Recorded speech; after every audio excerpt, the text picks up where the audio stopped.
Hello viewers, આપ સૌને મારા જય શ્રી કૃષ્ણ. અધિક માસની કથાની સત્સંગ યાત્રાનો આજે ચોથો દિવસ. આજે આપણે ચોથો અધ્યાય લઈશું. એનું નામ છે મળ માસની પ્રભુ પ્રાર્થના. શ્રી નારાયણ બોલ્યા, હે નારદ, લોકોના હિતની ઈચ્છાથી હું કહું છું તે તમે સાંભળો. અધિક માસે શ્રીહરિની આગળ જે શુભ વચન કહ્યું હતું તે આ છે. અધિક માસ બોલ્યો, હે નાથ, હે કૃપાના ભંડાર શ્રીહરિ, હું આપને શરણે આવ્યો છું. આપ મારી રક્ષા કેમ નથી કરતા? મારું મળ માસ એવું નામ પાડી મહાબળવાન લોકોએ મને હાંકી કાઢ્યો છે. મારું અપમાન કર્યું છે. મારો કોઈ સ્વામી નથી. તેથી દેવો સહિત સર્વ લોકોએ મને મલિન ગણીને શુભ કર્મમાં છોડી દીધો છે. આવા મને આપ જોઈ રહ્યા છો, છતાં આપનું દયાળુપણું ક્યાં ગયું છે? હમણાં આપની કઠોરતા કેમ થઈ ગઈ છે? હે દીનવત્સલ, વસુદેવની ધર્મપત્ની દેવકીનું આપે કંસરૂપ અગ્નિથી સારી રીતે રક્ષણ કર્યું છે. તો કહો, શરણે આવેલા મારું આજે તમે કેમ રક્ષણ કરતા નથી? હે દીનવત્સલ, પૂર્વે આપે દુષ્ટ દુશાસનથી જેમ દ્રૌપદીનું રક્ષણ કર્યું હતું તેમ આજે શરણે આવેલા મારું આપ રક્ષણ કેમ નથી કરતા? તે મને કહો. હે દીનવત્સલ, આપે યમુનાના ઝેરી પાણીથી ગોવાળો તથા પશુઓનું જેમ રક્ષણ કર્યું હતું તેમ આજે શરણે આવેલા મારું આપ કેમ રક્ષણ કરતા નથી? તે કહો. હે દીનવત્સલ, આપે મગધરાજ જરાસંઘે કેદ કરેલા રાજાઓનું જેમ રક્ષણ કર્યું હતું તેમ આજે શરણે આવેલા મારું આપ કેમ રક્ષણ કરતા નથી? હે દીનવત્સલ, આપે જલ્દીથી જઈ જૂડના મોડામાંથી ગજેન્દ્રનું જેમ રક્ષણ કર્યું હતું તેમ આજે શરણે આવેલા મારું આપ કેમ રક્ષણ કરતા નથી? શ્રી નારાયણ બોલ્યા, પરમાત્માને એમ વિનંતી કરીને સ્વામી રહિત એ મળમાસ બોલતો બંધ પડ્યો અને મોઢા પરથી આંસુને સારતો જગતપતિ પરમેશ્વરની આગળ ઊભો રહ્યો. તે વખતે કૃપાથી અત્યંત તરબોળ થયેલા શ્રીહરિએ તરત જ પોતાની સામે દીનમુખે ઊભેલા એ મળમાસને આ પ્રમાણે કહ્યું. શ્રીહરિ બોલ્યા, હે વત્સ, ઓ પુત્ર, હમણાં તું અતિશય દુઃખમાં કેમ ડૂબી ગયો છે? તારા મનમાં એવું કયું મોટું દુઃખ છે? દુઃખમાં ડૂબી ગયેલાનો હું તારો ઉદ્ધાર કરીશ. શોક ન કર. મારે શરણે આવેલો કોઈ પણ ફરી શોક કરવાની યોગ્ય રહેતો નથી. મહાદુઃખી હોય કે પતિત થયો હોય તે પણ અહીં આવીને શોક કરતો નથી. છતાં તું અહીં આવીને શોકમાં ડૂબેલા મનવાળો કેમ રહ્યો છે? આ વૈકુંઠ લોક શોક તથા વૃદ્ધાવસ્થાથી રહિત અને આનંદયુક્ત તથા મૃત્યુ રહિત છે. છતાં આવા વૈકુંઠ ધામમાં આવી તું દુઃખયુક્ત કેમ રહ્યો છે?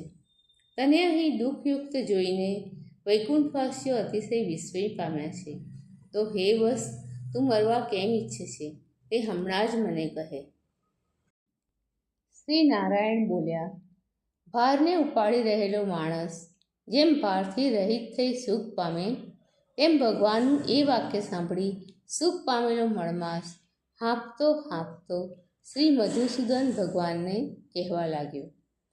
અધિક માસ બોલ્યો, હે ભગવાન, હર કોઈ સ્થળે આપનું કંઈ અજાણ્યું જ નથી, કેમ કે આકાશની પેઠે આખા વિશ્વમાં આપ વ્યાપી રહ્યા છો. વળી આપ સ્થાવર જંગમ સર્વમાં વ્યાપક સ્વરૂપે રહી સર્વના સાક્ષી છો તથા સઘળું જોઈ રહ્યા છો. છતાં આપ કુટસ્થ, નિર્વિકાર અને અસંગ છો. આપ વિશે સર્વ પ્રાણી પદાર્થો વ્યવસ્થાપૂર્વક રહ્યા છે. હે જગતના નાથ, આપ વિનાની કોઈ પણ વસ્તુ નથી. છતાં આપ મારું અભાગ્યનું દુઃખ શું નથી જાણતા?